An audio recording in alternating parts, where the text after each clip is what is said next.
This is George F551 with another update on the industrial park.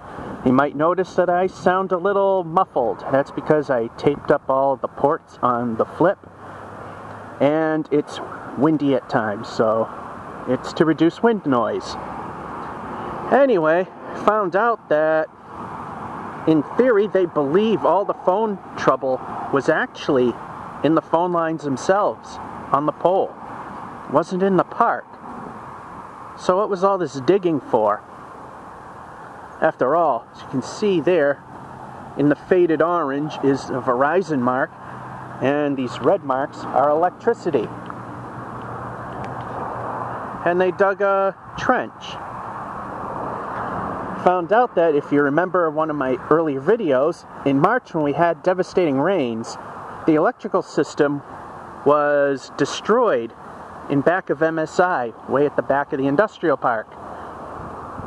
So all of this is actually to replace the electricity. Like I said, the phone line, there's the phone line orange flag right there, pretty much followed the electrical lines. So I thought this was all the phone lines they were doing. So now they're going to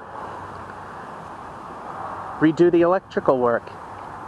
Apparently, this box is going to go, as it's a high claim item, non-PCB, so apparently there is going to be a removal of this, and I'll show you why later. Alrighty. One thing they've had here for a long time was a mound of dirt.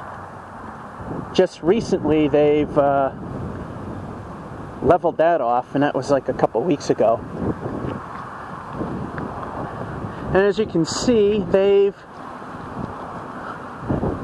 pretty much left it, and nature took its course.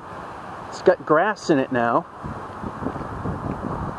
Of course, you can still tell where it was replaced, and you can tell where it's badly compacted because trucks pretty much went right through it.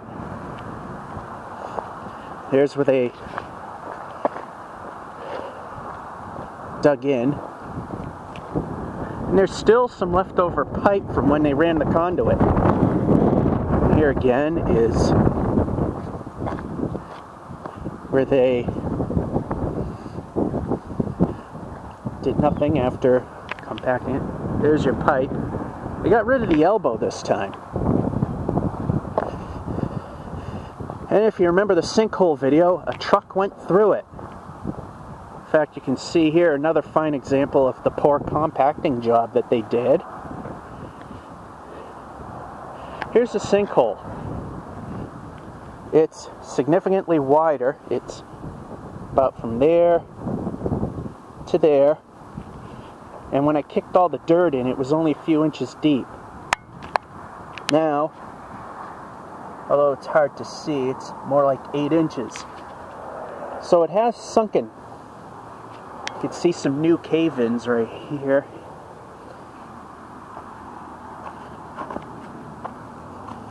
And this is deep in there.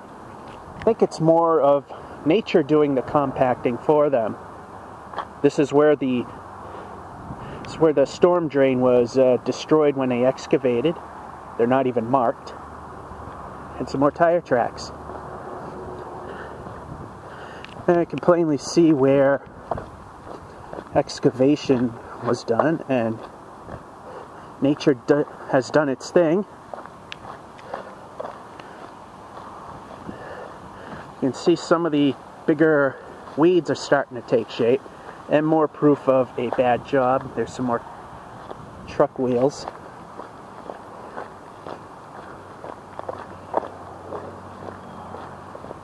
Before they dug this up, I mean, the trucks might sink 2 or 3 inches at most when the ground is wet. Those were done when it was bone dry.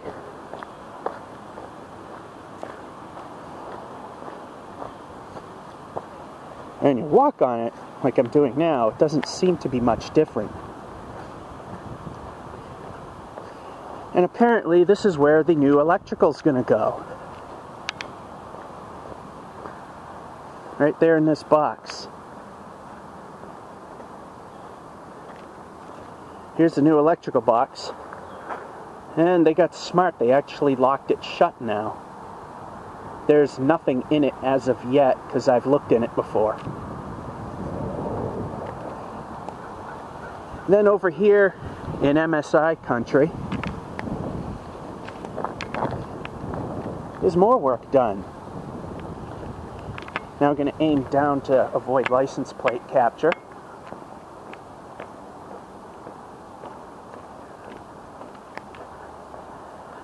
And apparently this is where there was a major failure.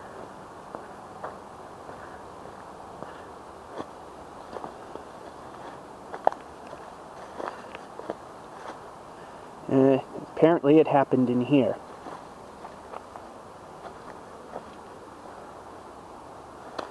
Okay, we are now going to continue into the woods. The front entrance to MSI.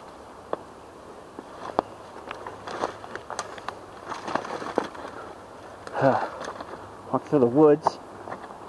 And we got a rocky road here. Let's follow it.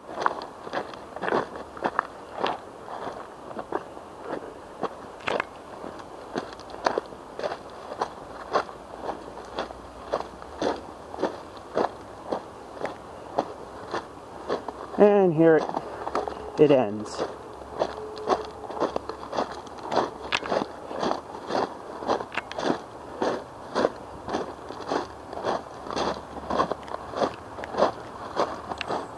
And apparently there might have been more damage over here.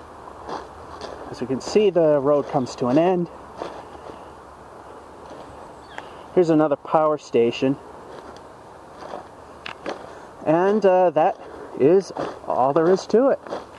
And there's MSI. When the flooding happened, something went wrong back here in the woods. Water got into the system, and it literally blew up the electrical panels, outlets, all electrical services inside MSI, which is directly in front of you.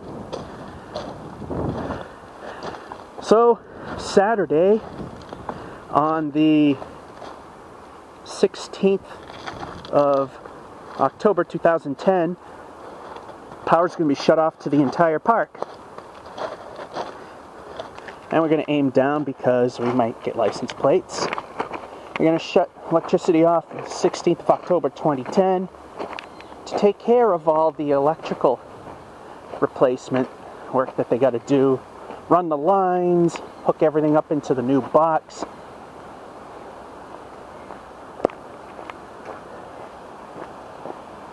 And it took them about 3 days to get MSI back up and running.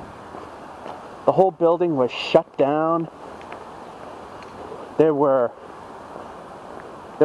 dozens of vehicles from Littleton Electric in here, including inside the bays there and there just behind the bush. In fact, in the flood damage video that I did a while back, you might have actually seen the electrical crew there. And that's the update. It'll probably be all over and done with come the couple weeks. So, that's everything. And we're going to end this video looking at the former Radio Hut site and how it's overgrown. And since I did not cover every single opening in the camera, I don't know how well the wind blocking has worked, or has occurred, or whatever. This is George F551 saying that'll be it for now. And then we press stop and it's supposed to stop.